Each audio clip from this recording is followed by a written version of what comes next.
Hello friends, नमस्कार। मैं हूं आपका दोस्त और स्वागत करता हूं आप सभी का अपने ही चैनल ग्राफिक्स एंड प्लान में। दोस्तों, मेरा वीडियो आप लोगों को पसंद आ रहा है, इसके लिए मैं अपने सभी सब्सक्राइबर एवं व्यूअर्स को दिल से धन्यवाद देता हूं। जो व्यूअर्स अभी तक मेरे चैनल को सब्सक्राइब नहीं किए हैं, उनसे मेरा अनुरोध होगा कि वे इस चैनल को तुरंत सब्सक्राइब कर लें, साथ ही वीडियो को लाइक भी कर दें। यदि हो सके तो एक अच्छा सा कमेंट भी लिख दें। दोस्तों, आपका एक लाइक एवं एक कमेंट मुझे काफ़ी मोटिवेट करता है, तो कृपया लाइक एवं कमेंट करना नहीं भूलें।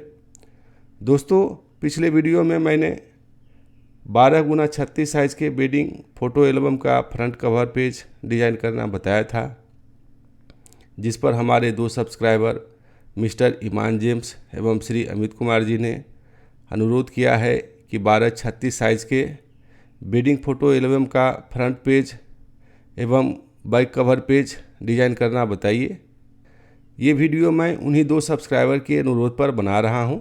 आज हम बताने जा रहे हैं कि फ़ोटोशॉप में वेडिंग एल्बम का फ्रंट एवं बैक कवर पेज कैसे डिज़ाइन करेंगे।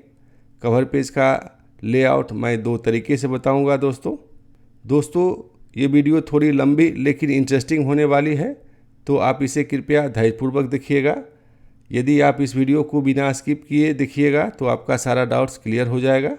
दोस्तों, यदि आप हमारे चैनल पर नए हैं या फ़ोटो एल्बम के बारे में ज़्यादा नहीं जानते हैं, तो आपके मन में कई प्रकार के सवाल उठते होंगे, जैसे कि फ़ोटो एल्बम कितने प्रकार के होते हैं, उनका नाम तथा साइज़ क्या क्या होता है, वेडिंग पीएसडी टेम्पलेट कैसे बनाया जाता है, टेम्पलेट बनाते समय क्या क्या सावधानियां बरतनी चाहिए, टेम्पलेट बनाते समय गाइड कैसे लगाए जाते हैं या मार्जिन कैसे दिया जाता है, सेफ एरिया या सेफ जोन क्या होता है, इत्यादि। दोस्तों, आपके इन सारे सवालों का जवाब मेरे एक ही वीडियो में आपको मिल जाएगा। यदि आप अभी तक उस वीडियो को नहीं देखे हैं तो मेरा सुझाव होगा कि वह वीडियो आप एक बार अवश्य देख लें, ताकि आपको इन सभी बेसिक चीज़ों की पूरी जानकारी हो जाए। मैं उस वीडियो का लिंक डिस्क्रिप्शन बॉक्स में दे दिया हूँ। यदि आप चाहें तो उस वीडियो को डिस्क्रिप्शन बॉक्स में जाकर भी देख सकते हैं। दोस्तों, वेडिंग एल्बम का कवर पेज डिज़ाइन करने से पहले मैं आपको सूचित करना चाहता हूँ कि हमारे वेब स्टोर पर हज़ारों की संख्या में प्रीमियम वेडिंग पीएसडी टेम्पलेट काफ़ी सस्ते दर पर उपलब्ध है। सभी wedding PSD template 12x36 size के हैं तथा 300 DPI पर तैयार किया गया है। वेब स्टोर का लिंक भी नीचे डिस्क्रिप्शन बॉक्स में दे दिया गया है। यदि आप चाहें तो हमारे वेब स्टोर से प्रीमियम वेडिंग पीएसडी टेम्पलेट सस्ते दर पर खरीद सकते हैं। दोस्तों, अब हम लोग 12x36 साइज़ के वेडिंग एल्बम का कवर पेज डिज़ाइन करना सीखते हैं। कवर पेज का लेआउट करना मैं 2 तरीके से बताऊंगा। एक है शॉर्टकट तरीका तथा दूसरा है प्रॉपर तरीका।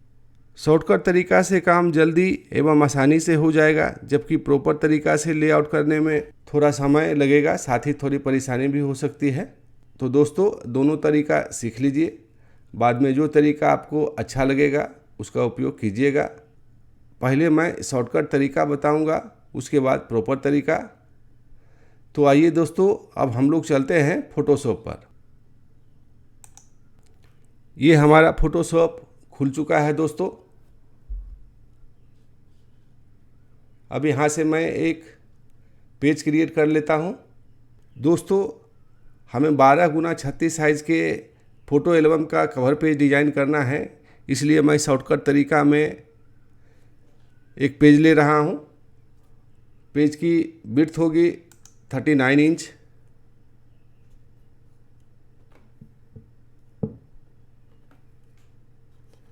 हाइट को दोस्तों मैं 14 इंच रखूँगा। रिजोल्यूशन 300 ही रहने देते हैं, और बाकी जो भी चीज़ यहाँ पे आपको दिख रहा है दोस्तों, मैं उसमें कोई छेड़छाड़ नहीं कर रहा हूँ और सिंपली यहाँ पर क्रिएट पे क्लिक कर दे रहा हूँ। तो हमारे पास 14x39 का एक पेज खुल जाएगा। दोस्तों,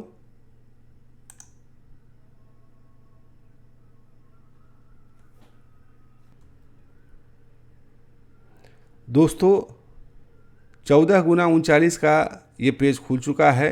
आप यहाँ देख सकते हैं कि विड्थ में 39 इंच है, हाइट में 14 इंच है। आप चाहें तो यहाँ भी देख सकते हैं, यहाँ 39 इंच गुना 14 इंच 300 ppi लिखा हुआ है दोस्तों। यानी ये पेज 39 इंच विड्थ में है और हाइट में 14 इंच है दोस्तों। यहाँ पर आप देख रहे हैं दोस्तों, यहाँ पर रूलर है। यदि आपके फोटोशॉप में रूलर दिखाई नहीं पड़ रहा है, सिंपली आप अपने कीबोर्ड से Ctrl+R जब प्रेस करेंगे तो रूलर आपके फोटोशॉप में दिखना शुरू हो जाएगा। इस रूलर पे जब आप राइट क्लिक करेंगे दोस्तों तो आपको यहाँ पर बहुत सारा यूनिट्स दिखना शुरू हो जाएगा, जिसमें है pixels, inches, centimetre, millimetre, points, पिकास, परसेंटेज। तो दोस्तों चूँकि हमें इंच में कवर पेज डिज़ाइन करना है और पेज भी हमने इंच में ही लिया है, इसलिए मैं यूनिट्स को इंच में ही रखता हूँ।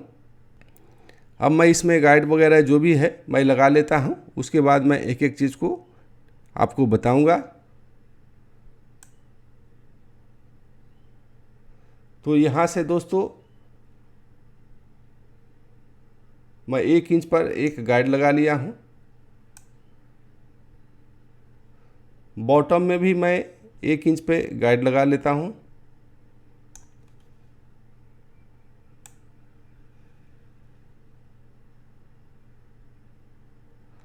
राइट साइड में भी मैं 1 इंच पे गाइड लगा लिया हूँ।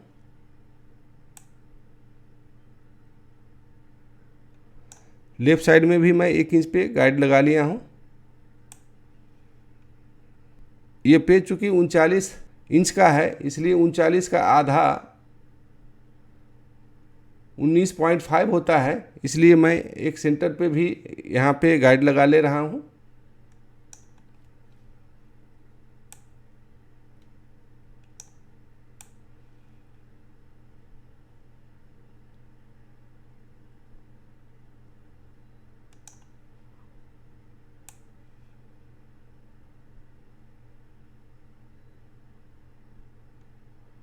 और मैं ये गाइड लगाया हूँ दोस्तों 19 इंच पे और दूसरा गाइड लगाया हूँ 20 इंच पे दोस्तों।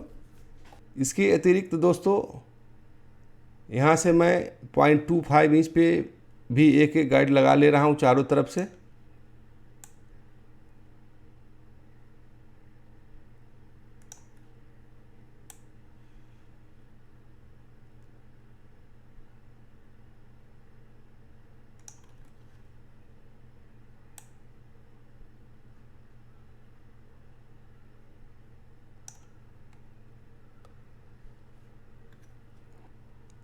गाइड दोस्तों लग चुका है। अब मैं एक एक चीज़ आपको बता रहा हूँ। जैसा कि आप जानते हैं दोस्तों, 12x36 साइज का जो फ़ोटो एल्बम होता है वो बुक स्टाइल में होता है दोस्तों। चारों तरफ जो दोस्तों 1-1 इंच का जो मार्जिन दिया गया है वह बाइंडिंग के समय में मुड़ जाता है दोस्तों। ये फ्रंट पेज हुआ दोस्तों और ये बैक पेज हुआ। और यहाँ पर जो 1 इंच का जो मार्जिन दिया गया है दोस्तों, आप देख रहे हैं, इसको स्पाइन बोलते हैं। मैं यहाँ पर 1 इंच का स्पाइन दिया हूँ दोस्तों, ये सोचकर कि इस वेडिंग फ़ोटो एल्बम में 25 से 30 फोटोग्राफ्स लगेंगे। यदि इससे ज़्यादा आपको फ़ोटो लगाना है दोस्तों तो स्पाइन का चौड़ाई आपको बढ़ाना पड़ेगा। यदि आप 50 पेज लगाते हैं दोस्तों तो आपको ये स्पाइन कम से कम 1.5 इंच से 2 इंच आपको देना पड़ेगा, या उससे ज़्यादा पेज लगाते हैं तो उससे ज़्यादा भी आपको देना पड़ेगा। लेकिन जनरली लोग 1 इंच यहाँ पर देते हैं, इसलिए मैं भी यहाँ पर 1 इंच दिया हूँ, ये जान कर के कि इसमें 20 से 30 पेज इस पे लगेंगे। और यहाँ पर जो दोस्तों 1 इंच के बाद जो 0.25 पे जो गाइड लगाए हैं दोस्तों, वह एक मार्जिन है। मार्जिन वो इसलिए दिया जाता है दोस्तों कि प्रिंट के समय में आप जो भी डिज़ाइन करते हैं वो प्रॉपरली आपके पेज पे रहे और आपका डिज़ाइन कहीं मुड़ ना जाए, इसलिए आपको सेफ एरिया क्रिएट करना पड़ता है। मेरा सुझाव होगा दोस्तों कि आप जो भी डिज़ाइन करेंगे वो इस पोर्शन से इस पोर्शन के बीच में ही करेंगे। ये बीच का जो पेज आपको दिखाई पड़ रहा है, इसी पेज के अंदर आपको डिज़ाइन करना है दोस्तों, इसके बाहर मत कीजिएगा। तो दोस्तों ये था वेडिंग एल्बम के कवर पेज का शॉर्टकट तरीका। मैं इसी को प्रॉपर तरीके से बताता हूं दोस्तों। इसके लिए मैं यहां से एक नया पेज ले लेता हूं। नया पेज मैं लूँगा दोस्तों 12x18 साइज़ का। तो यहाँ विड्थ मैं रखूँगा 18 इंच, हाइट में रखूँगा 12 इंच, और बाकी जो यहाँ पर दिया हुआ है दोस्तों मैं उसमें कोई छेड़छाड़ नहीं कर रहा हूँ। और सिंपली मैं यहाँ क्रिएट पे क्लिक कर दे रहा हूँ। तो ये हमारे पास देख रहे हैं दोस्तों कि 12x18 साइज़ का एक पेज आ चुका है जो 300 ppi को शो कर रहा है। यहाँ भी देख सकते हैं। अब दोस्तों इसके चारों तरफ आप एक एक गाइड लगा लीजिए।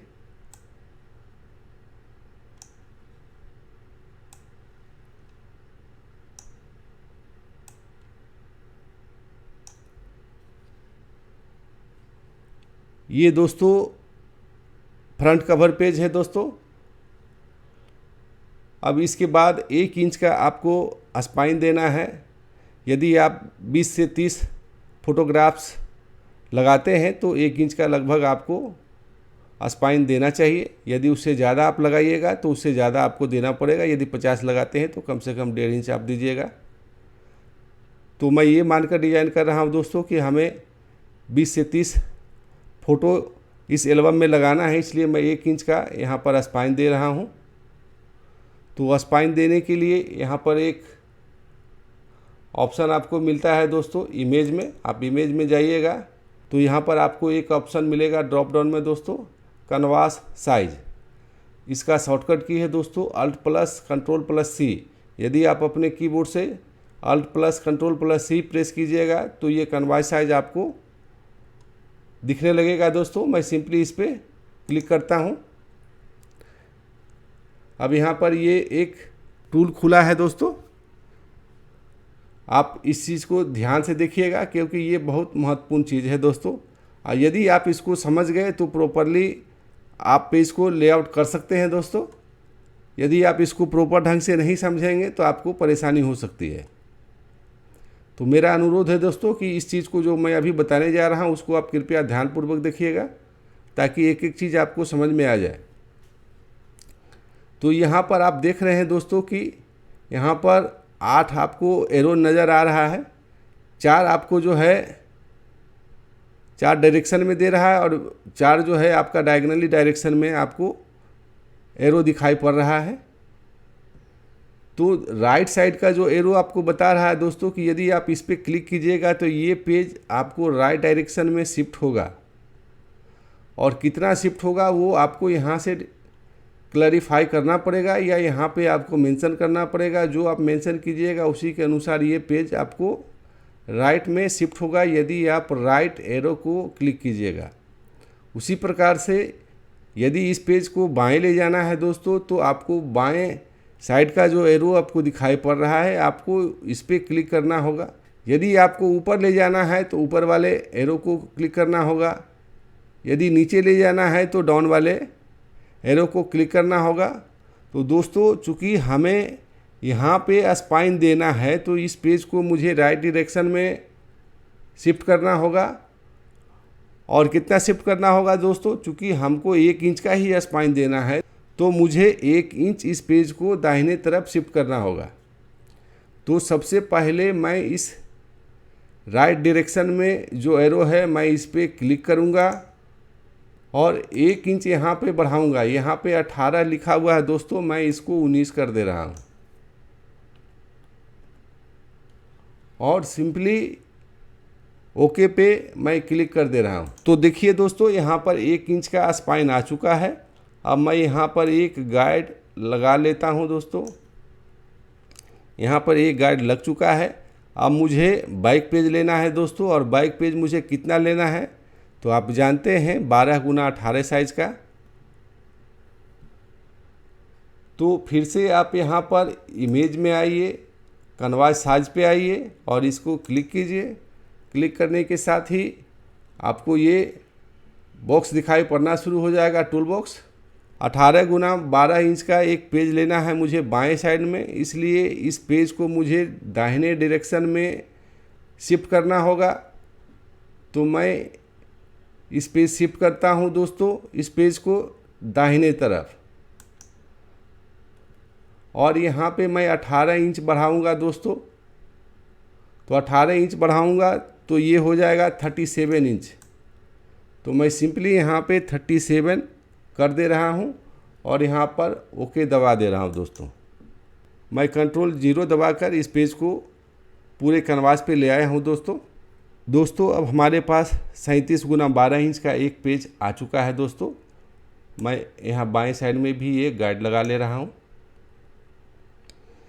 चूँकि आप जानते हैं दोस्तों कि ये कवर पेज है और कवर पेज बाइंडिंग के समय में चारों तरफ एक एक इंच मुड़ जाता है, इसलिए एक एक इंच का चारों तरफ आपको मार्जिन भी देना पड़ेगा ताकि वो बाइंडिंग के समय मुड़ जाए और आपका जो भी डिज़ाइन किए हुए हैं आपका सही पोजीशन पे रहे।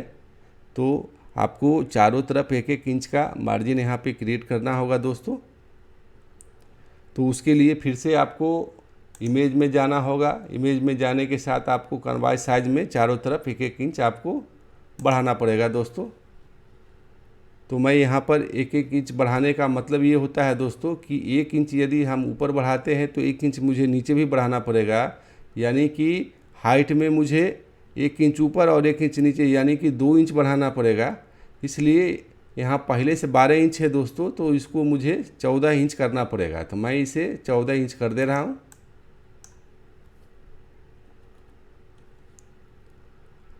अब चूँकि लेफ़्ट साइड और राइट साइड में भी हमें एक एक इंच का मार्जिन देना होगा दोस्तों, तो मुझे एक इंच बाएं और 1 इंच दाएं, यानी कि 2 इंच मुझे इसके विड्थ में भी बढ़ाना पड़ेगा। तो यहाँ पर मैं 39 इंच कर दे रहा हूँ दोस्तों। 39 इंच करने के बाद दोस्तों सिंपली यदि आप बीच में जो डॉट दिया हुआ है इस पर आप क्लिक कीजिएगा तो चारों तरफ जो भी आप बढ़ाए हैं साइज वो बढ़ जाएगा। मैं सिंपली यहाँ पर ओके पे क्लिक कर दे रहा हूँ। आप देख रहे हैं दोस्तों कि ये कैनवास चारों तरफ एक एक इंच बढ़ चुका है। दाहिने साइड का पेज हमारे स्क्रीन पे सही से नहीं आ रहा है, इसके लिए आप कंट्रोल 0 दबाइएगा तो ये पेज आपको प्रॉपरली दिखना शुरू हो जाएगा दोस्तों। तो मैं कंट्रोल 0 दबा रहा हूँ। अब आप देख रहे हैं कि ये पेज प्रॉपरली स्क्रीन पे दिखना शुरू हो गया है। अब इसमें दोस्तों 0.25 इंच पे एक एक गाइड मैं लगा ले रहा हूँ और मैं उसी के बीच में सारा डिज़ाइन करूँगा। तो पहले मैं 0.25 पे चारों तरफ एक एक गाइड लगा ले रहा हूँ दोस्तों।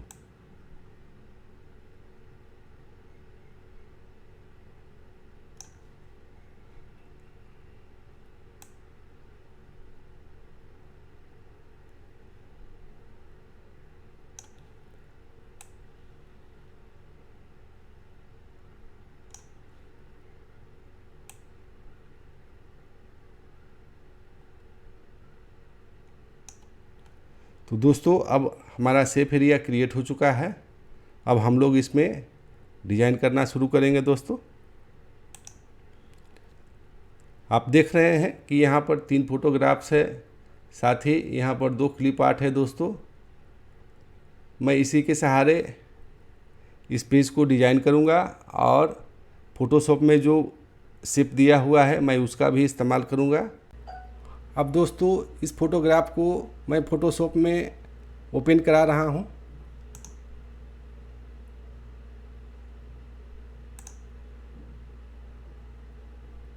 ये फोटोग्राफ दोस्तों फ़ोटोशॉप में ओपन हो चुका है। बाएं साइड में आप यहाँ पर जो देख रहे हैं रेक्टेंगुलर मर्की टूल, मैं इस टूल को लेकर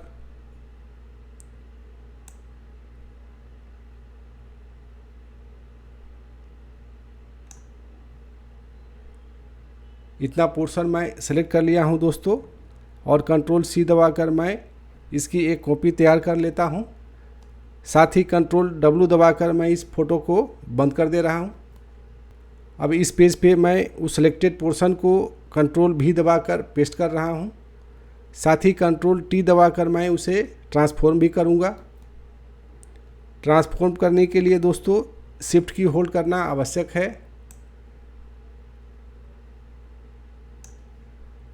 मैं मूव टूल से इसे यहाँ पर ले आया हूँ और शिफ्ट की होल्ड कर मैं इसे ड्रैग करके पूरे पेज पे फैला दे रहा हूँ दोस्तों।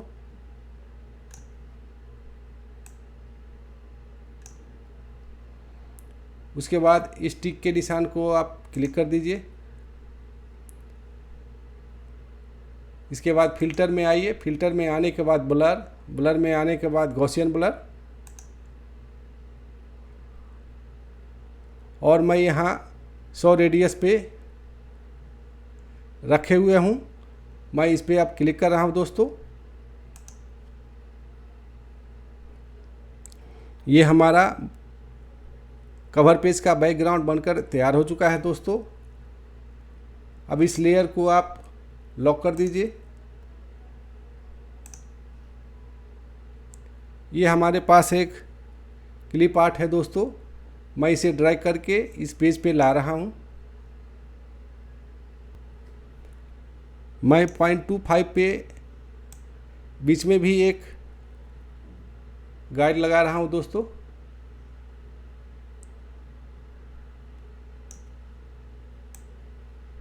एक की साइड में भी लगा दे रहा हूँ।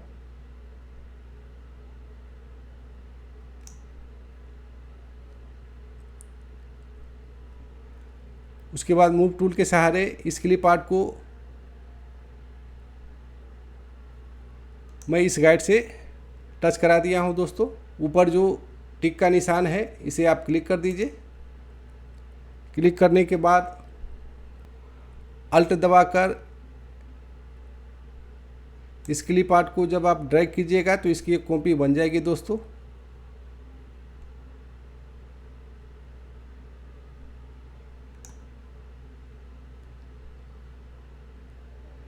शिफ्ट की होल्ड कर ये दोनों लेयर को सिलेक्ट कर लीजिए दोस्तों। सिलेक्ट करने के बाद कंट्रोल ई दबाकर आप इसे मर्ज कर सकते हैं। मैं कंट्रोल ई दबाकर इसे मर्ज कर दे रहा हूँ। इसके बाद कंट्रोल टी दबाकर मैं इसे ट्रांसफॉर्म करूँगा। ट्रांसफॉर्म करने के लिए शिफ्ट की मैं होल्ड कर रहा हूँ दोस्तों। उसके बाद मैं इस गाइड से जो 0.25 पे हमने रखा है इसे मैं टच करा रहा हूँ दोस्तों। उसके बाद इस टिक के निशान को मैं क्लिक कर दे रहा हूँ। अल्ट होल्ड कर मैं इस लेयर की एक कॉपी तैयार कर रहा हूँ दोस्तों, और इसे दाहिने साइड का जो गाइड है दोस्तों उसे मैं इसे टच करा दिया हूँ।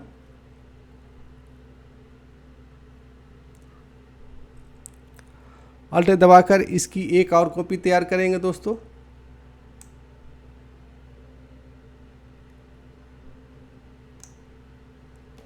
कंट्रोल टी दबाकर इसे ट्रांसफॉर्म करेंगे। राइट की दबाकर इसे 90 डिग्री पे रोटेट करा लेंगे दोस्तों, और इसे मूव टूल से मूव कर इस कॉर्नर पे जो क्लिप आर्ट है उसे मिला देंगे। उसके बाद इस टिक के निशान को क्लिक कर दीजिए। इस क्लिप आर्ट को मैं एक बार फिर से ड्रैग करके इस पेज पे ला रहा हूँ दोस्तों, और मूव टूल से मैं यहाँ लाकर इसे राइट क्लिक करके 90 डिग्री पे रोटेट करा रहा हूँ। इसके बाद मूव टूल से पुनः इसे मैं ड्रैग करके इस क्लिप आर्ट से मिला दे रहा हूँ दोस्तों। उसके बाद इस टिक के निशान को क्लिक कर दीजिए। शिफ्ट की दबाकर दोस्तों इस लेयर और इस लेयर यानी कि इस क्लिप आर्ट और इस क्लिप आर्ट को सेलेक्ट कर लीजिए। सेलेक्ट करने के बाद कंट्रोल टी दबाकर इसे ट्रांसफॉर्म कर लीजिए। ट्रांसफॉर्म करने के लिए शिफ्ट की होल्ड करके मैं इसे यहाँ तक ड्रैग कर रहा हूँ दोस्तों। उसके बाद इस टिक के निशान को क्लिक कर दीजिए। ये दोनों जो सेलेक्टेड लेयर है दोस्तों उसे कंट्रोल ई दबाकर मर्ज कर लीजिए।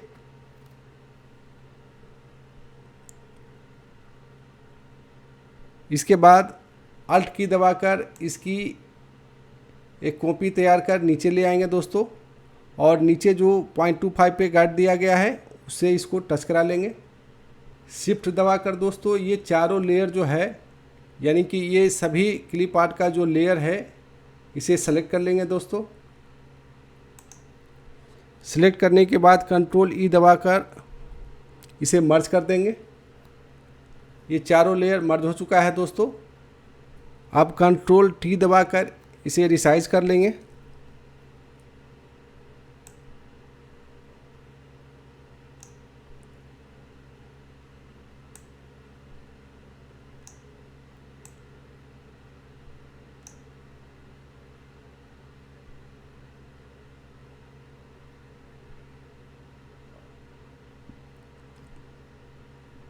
उसके बाद इस टिक के निशान को क्लिक कर दीजिए दोस्तों। क्लिप आर्ट का जो सिलेक्टेड लेयर है दोस्तों, इसका कलर चेंज करने के लिए आप कीबोर्ड से कंट्रोल यू दबाएंगे तो इसका कलर चेंज करने का ऑप्शन आपको मिल जाएगा दोस्तों। अब मैं इस क्लिप आर्ट का कलर चेंज कर रहा हूं दोस्तों।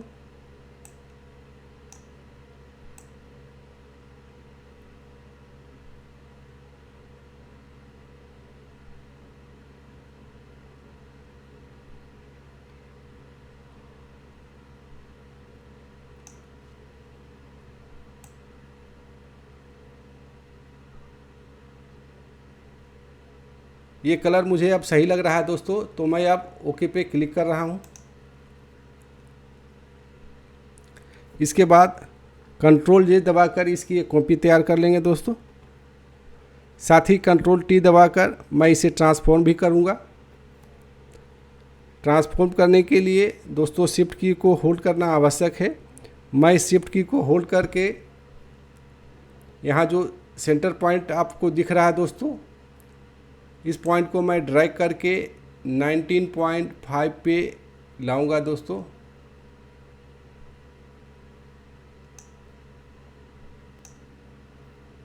उसके बाद राइट क्लिक करके मैं फ्लिप हॉरिजॉन्टल करूंगा। इसकी सेम कॉपी दोस्तों आप देख रहे हैं कि बाएं पेज पे भी आ चुका है।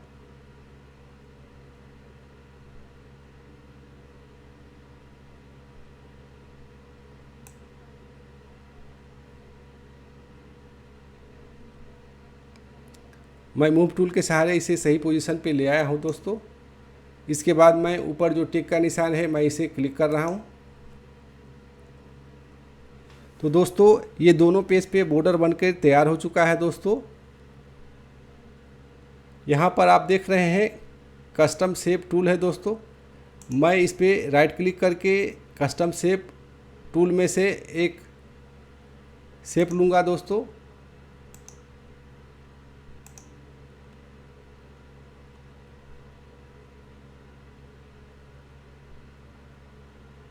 मैं इस शेप को चुन रहा हूं दोस्तों।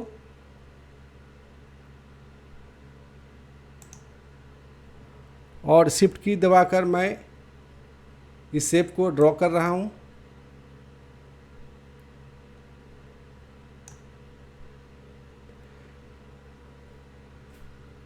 एक फ्लावर शेप यहाँ ड्रॉ हो चुका है दोस्तों। आप चाहें तो शिफ्ट की होल्ड कर इसके साइज को थोड़ा बड़ा कर सकते हैं।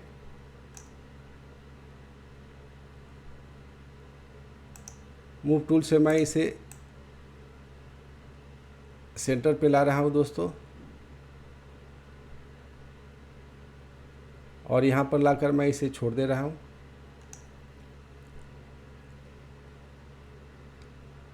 यहाँ से मैं एक और लेयर लेता हूं और पुनः मैं इसी शेप को शिफ्ट की होल्ड कर मैं ड्रॉ कर रहा हूं।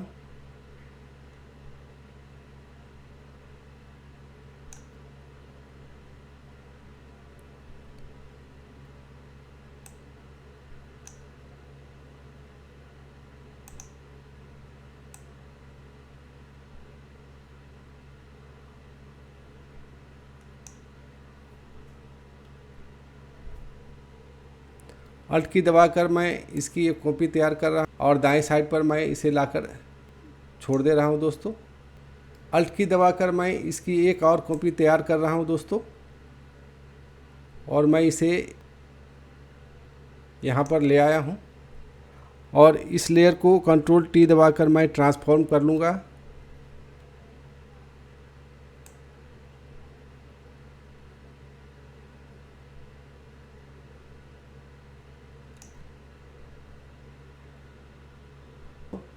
उसके बाद मैं इस टिक के निशान को क्लिक कर रहा हूँ।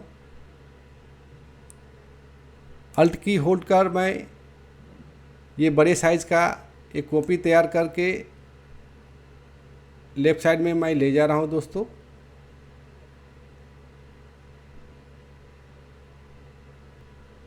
यहाँ जो आप देख रहे हैं नीचे एक इफेक्ट्स लिखा हुआ है, मैं इस पर राइट क्लिक करता हूँ दोस्तों, और यहाँ आपको बहुत सारे ऑप्शन दिखाई पड़ रहे हैं। इन ऑप्शन में से एक ऑप्शन आपको स्ट्रोक भी यहाँ पर दिख रहा है दोस्तों, मैं इस पर क्लिक करूँगा।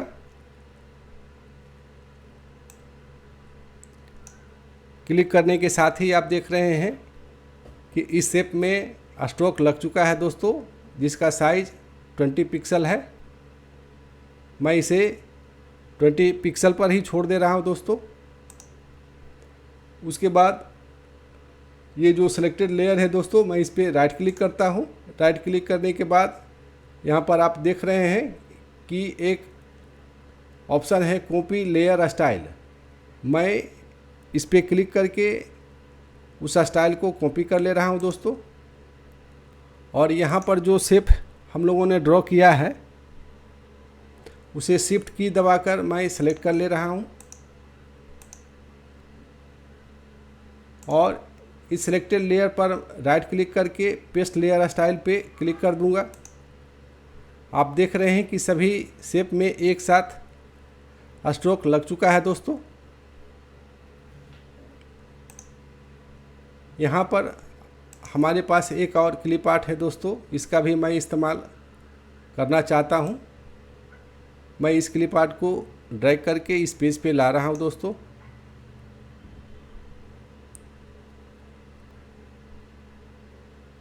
मूव टूल से मैं इसे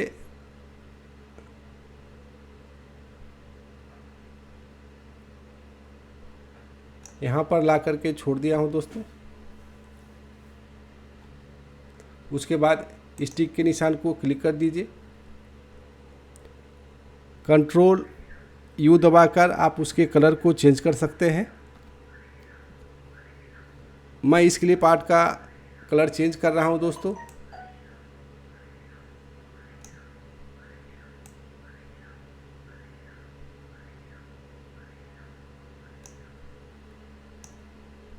इतना पर मैं इसे छोड़ दे रहा हूँ दोस्तों। कंट्रोल जे दबाकर मैं इसकी एक कॉपी तैयार कर रहा हूँ। कंट्रोल टी दबाकर मैं इसे ट्रांसफॉर्म करूँगा दोस्तों। शिफ्ट की दबाकर मैं इसके सेंटर पॉइंट को ड्रैग करके इसके सेंटर में ला रहा हूँ दोस्तों।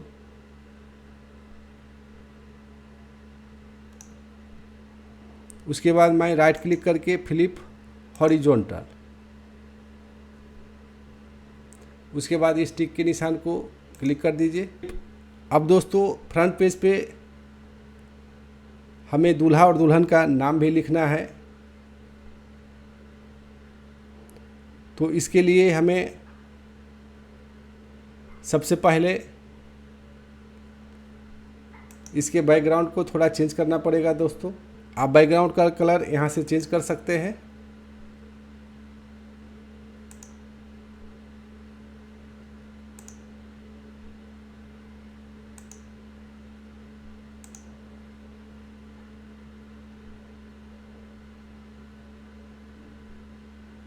यदि इनमें से कोई कलर आपको पसंद नहीं आए दोस्तों, तो यहाँ पर भी आप क्लिक करके कलर पिकर से आप कलर को पिक कर सकते हैं। मैं इस पर्पल कलर को पिक कर रहा हूँ दोस्तों। उसके बाद मैं ओके पे क्लिक कर रहा हूँ। आप देख रहे हैं कि यहाँ पे पर्पल कलर फिल हो चुका है दोस्तों। इस शेप में भी मैं पर्पल कलर फिल कर दे रहा हूँ। इस शेप में भी मैं पर्पल कलर ही फिल कर रहा हूँ दोस्तों। तो ये तीनों शेप में पर्पल कलर फिल हो चुका है। अब मैं दूल्हा और दुल्हन का नाम लिखने के लिए टेक्स्ट टूल लेता हूँ दोस्तों। आप यहाँ पर देख रहे हैं ये टेक्स्ट टूल है। इस पर जब आप राइट क्लिक कीजिएगा तो कई ऑप्शन आपको मिलेगा। इन ऑप्शन में से सबसे पहला ऑप्शन जो मिलता है हॉरिजॉन्टल टाइप टूल जो है, इस पर आप क्लिक कीजिए। क्लिक करने के बाद इस शेप पे आप क्लिक कीजिए। यहाँ पर आपको टेक्स्ट लिखने का ऑप्शन मिल गया है दोस्तों। मैं यहाँ पर लिख रहा हूँ तनु। यहाँ से यदि आप चाहें तो टेक्स्ट का कलर भी चेंज कर सकते हैं।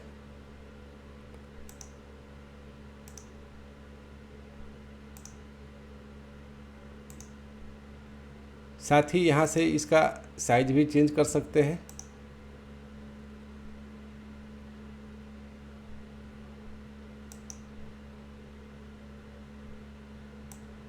मैं इस टेक्स्ट को सेंटर पे ला रहा हूँ दोस्तों।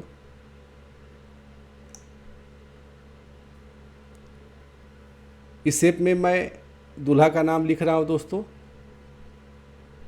इसके लिए मैं फिर से टेक्स्ट टूल ले रहा हूँ।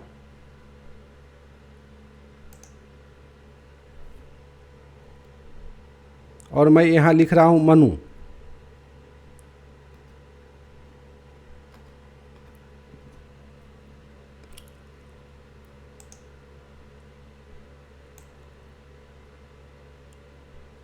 मूव टूल से मैं इसे सेंटर पे ले आया हूँ दोस्तों। अब इस शेप में भी लिखना है मुझे बेड्स। तो फिर से यहाँ पे जो टेक्स्ट टूल है, टेक्स्ट टूल लेकर मैं यहाँ लिख रहा हूँ बेड्स। उसके बाद इस टिक के निशान को क्लिक कर दीजिए। मूव टूल से इस टेक्स्ट को सेंटर पे ला सकते हैं।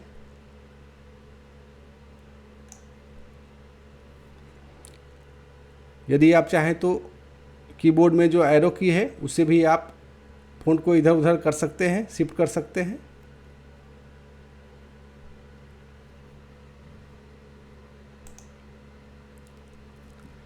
यहाँ पर मैं मैरिज का डेट लिख रहा हूँ दोस्तों।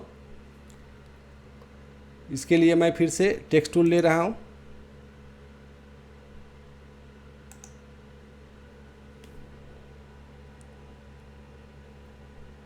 और यहाँ पर मैं डेट लिख रहा हूँ।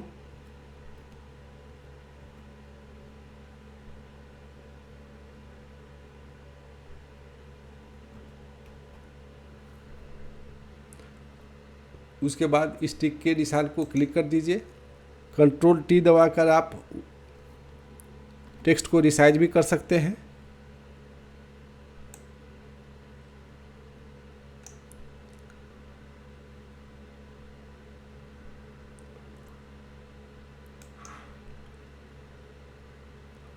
यदि चाहें तो आप इसका कलर भी चेंज कर सकते हैं।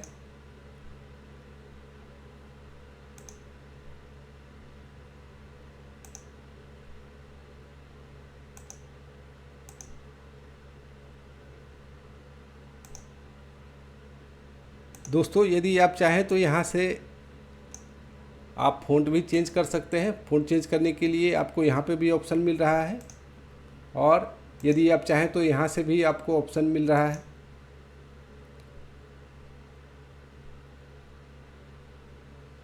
तो मैं इस फ़ॉन्ट को सेलेक्ट कर रहा हूँ दोस्तों। उसके बाद इस टिक के निशान को क्लिक कर दीजिए। इस फ़ॉन्ट को भी मैं चेंज कर दे रहा हूँ दोस्तों।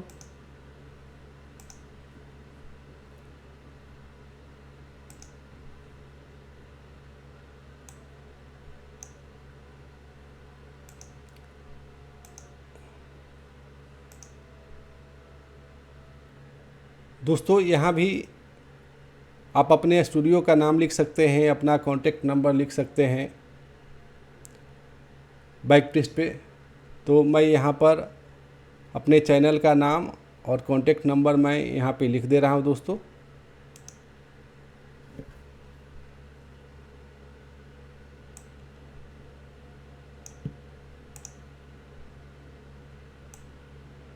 मैं सिंपली कॉपी करके पेस्ट कर दे रहा हूँ।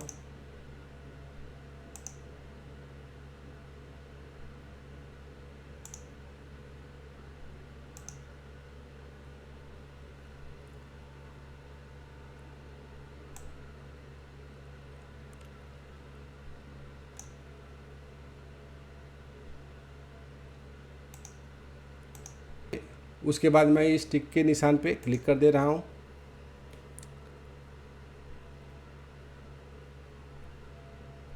ये कलर वहाँ पे स्पष्ट नहीं दिख रहा है दोस्तों, इसलिए मैं यहाँ से इसके कलर को चेंज कर दे रहा हूँ।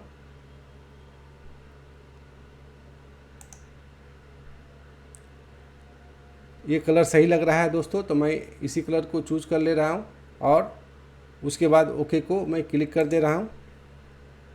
अब चूंकि फ़ॉन्ट बहुत ज़्यादा लंबा हो गया है दोस्तों, तो इसलिए आप Ctrl+T दबाकर आप इसे रिसाइज कर सकते हैं।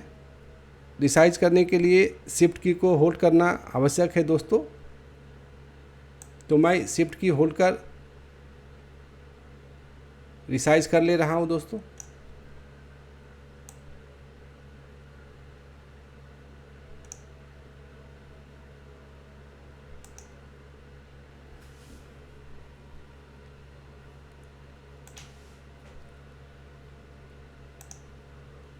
वेडिंग एल्बम का कवर पेज अब तैयार हो चुका है दोस्तों। अब यहाँ पर जो फोटोग्राफ फिल करने का जो 2 शेप दिया गया है दोस्तों, उसमें मैं अब फ़ोटो फिल कर दे रहा हूँ।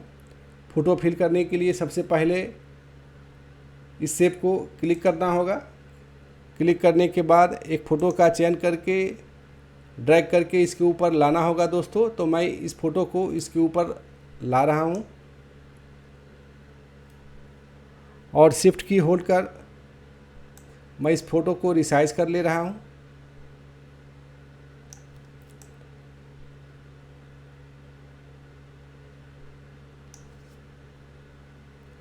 उसके बाद ऊपर जो टिक का निशान है इस पर मैं क्लिक कर दे रहा हूँ दोस्तों। इसके बाद दाहिने साइड में जो सिलेक्टेड पट्टी है इस पर राइट क्लिक करके यहाँ जो ड्रॉप डाउन मेन्यू आपको दिख रहा है, ऑप्शन में बहुत सारे ऑप्शन आपको दिखाई पड़ने लगा है दोस्तों। तो इनमें से एक ऑप्शन है क्रिएट क्लिपिंग मास्क। इस पर आप सिंपली क्लिक कर दीजिएगा तो यह फ़ोटो उस फ्रेम के अंदर चली जाएगी दोस्तों। मैं इस पर क्लिक कर रहा हूँ। आप देख रहे हैं कि यह फ़ोटो उस फ्रेम के अंदर चली गई है। मूव टूल के सहारे आप इसे सही पोजीशन पे ला सकते हैं। यदि आप चाहें तो दोबारा आप Ctrl+T दबाकर फ़ोटो को रिसाइज कर सकते हैं।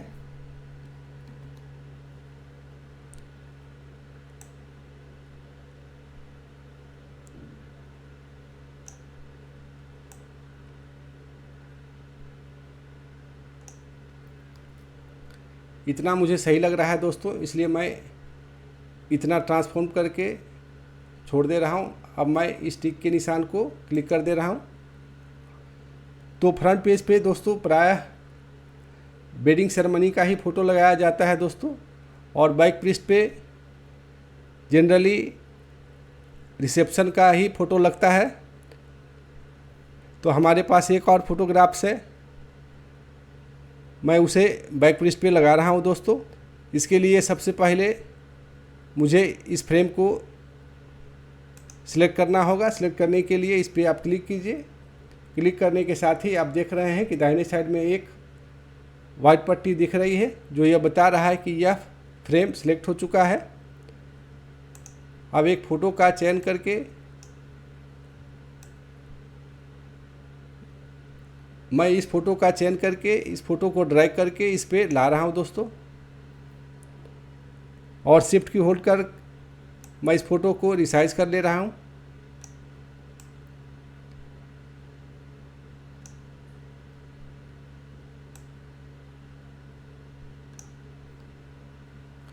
उसके बाद ऊपर जो टिक का निशान है इस पर मैं क्लिक कर दे रहा हूं। दाहिने साइड में जो फोटोग्राफ सेलेक्टेड है इस पर राइट क्लिक कीजिए और क्रिएट क्लिपिंग मास्क पे क्लिक कर दीजिए। यह फ़ोटो भी अपने फ्रेम के अंदर जा चुकी है दोस्तों। मूव टूल से आप इसे सही पोजीशन पे ला सकते हैं। हमारे पास एक और फोटोग्राफ है जो कटआउट के रूप में है। आप यदि चाहें तो कटआउट को भी इस्तेमाल कर सकते हैं। मैं एक कटआउट को यूज़ करके आपको बता रहा हूँ। इसके लिए सिंपली जो आपके पास कटआउट है उसको क्लिक करके ड्रैग कीजिए और जहाँ आप चाहते हैं वहाँ पर ला के छोड़ दीजिए। उसके बाद शिफ्ट की होल्ड कर आप इसे रिसाइज कर लीजिए। रिसाइज करने के बाद आपको जहाँ पे उचित लगता है उस फोटो को मूव टूल के सहारे मूव करके आप छोड़ सकते हैं।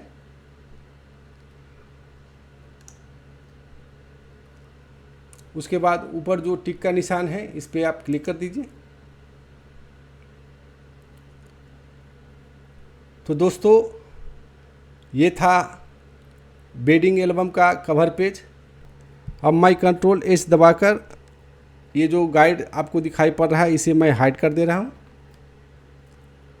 तो दोस्तों आपका कवर पेज बनकर बिल्कुल तैयार है। दोस्तों लेआउट करने का मैं 2 तरीका आपको बताया था। उन दोनों तरीका में से कौन सा तरीका आपको अच्छा लगा है कृपया हमें कमेंट बॉक्स में लिखकर बताइएगा। दोस्तों इस कवर पेज के PSD फाइल का डाउनलोड लिंक डिस्क्रिप्शन बॉक्स में दे दिया गया है। वहां से आप इसे फ्री में डाउनलोड कर सकते हैं। दोस्तों मुझे उम्मीद है कि यह वीडियो आपको पसंद आया होगा। यदि यह वीडियो आपको पसंद आया है तो इस वीडियो को तुरंत लाइक एवं शेयर कर दीजिए। यदि अभी तक आप इस चैनल को सब्सक्राइब नहीं किए हैं तो इस चैनल को तुरंत सब्सक्राइब कर लीजिए।